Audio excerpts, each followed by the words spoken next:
ঝড়ের সময় জাহাজকে কেন গভীর সমুদ্রে যেতে বলা হয়? এটা তো নিশ্চয়ই বলবো, আজকে নিশ্চয়ই বলবো, এটা আজকে যেহেতু ভিডিওর টপিক এটাই, তো বলবো। কথাটা শুনলেও যদিও একটু খারাপ বা কেমন একটা লাগে, ঝড়ের সময় জাহাজকে মাঝ সমুদ্রে যেতে কী জন্য বলা হয়? শুনলেও একটা কেমন লাগে, যেটা আমরা সাধারণত ভাবি না যে জাহাজ ঝড়ের সময় যদি ধারে থাকে বা পোর্টে থাকে তো হয়তো একটু সেফ, বাট এখানে উল্টো। এগুলো সব ডিসকাস করার আগে আজকের পরিবেশটা কেমন, আজকের আকাশ সমুদ্র কেমন আগে আপনাদের দেখিয়ে দিই। এই যে দেখতে পাচ্ছেন আপনারা আকাশের কন্ডিশন এবং সমুদ্র। আর আমি যদি এদিকটাতে দেখাই, নীল আকাশ আর ছোট ছোট দেখা যাচ্ছে যে ছোট ছোট পিঁপড়ের মতো, এগুলো একটা একটা জাহাজ। এগুলো অনেক দূরেই রয়েছে আমাদের থেকে, প্রায় 10-12 কিলোমিটার দূরেই রয়েছে, বা কমও হতে পারে। আর এটা আজকে জলের কন্ডিশন।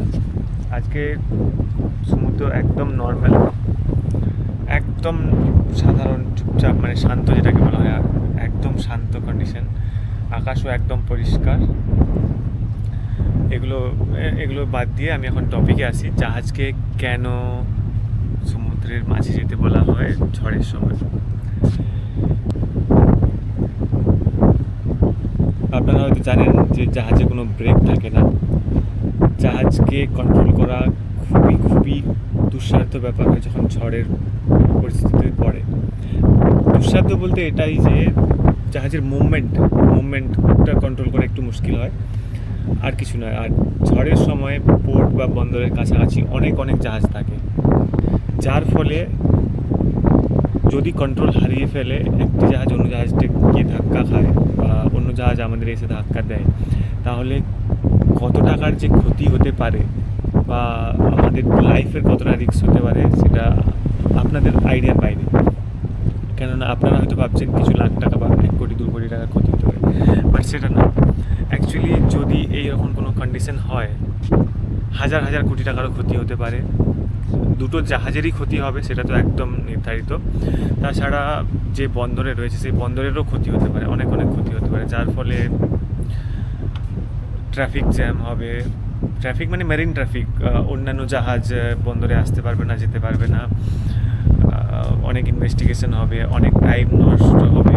তো অনেক অনেক কারণ থাকে যার জন্য আমাদের বলা হয় যে সমুদ্রের মাঝে যেতে।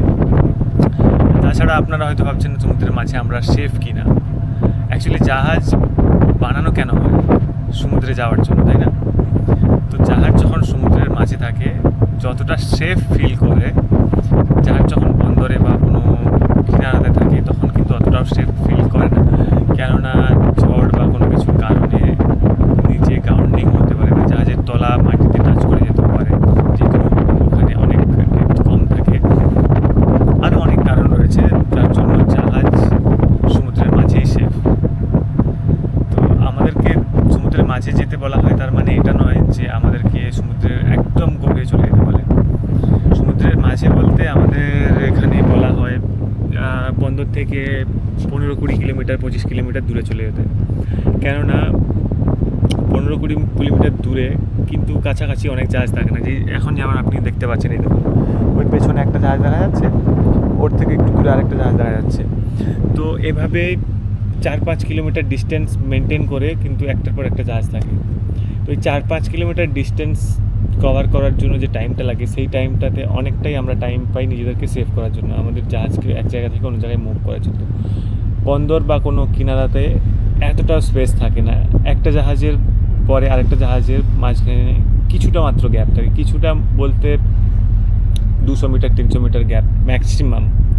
তো এই গ্যাপের মধ্যে যদি ঝড়ে বাই চান্স কন্ট্রোল হারিয়ে ফেলে তো ধাক্কা তো অনিবার্য। আর সেখানে দুটো জাহাজকেই পেনাল্টি ভরতে হবে, ফাইন, তাছাড়া অনেক অনেক ক্ষতি হবে। মেনলি এইসব কারণের জন্য আমাদের বলা হয় জাহাজ সমুদ্রের মাঝে নিয়ে যেতে ঝড়ের সময়। তো আশা করি আমি হয়তো ক্লিয়ার করতে পেরেছি কিনা জানি না, বাট অ্যাটলিস্ট একটু তো আইডিয়া হয়েছে আপনাদের যে কেন বলা হয় জাহাজকে ঝড়ের সময় সমুদ্রের মাঝে নিয়ে যেতে। আর তারপরে আরেকটা ভিউ দেখাই, এখন যে সূর্যটা বেরিয়েছে, এখন বিকেল 3টে বাজে, আমি রয়েছি আরব সাগর, দুবাইয়ের কাছে। দুবাই থেকে 20-25 কিলোমিটার, অতটাও না, 15 কিলোমিটার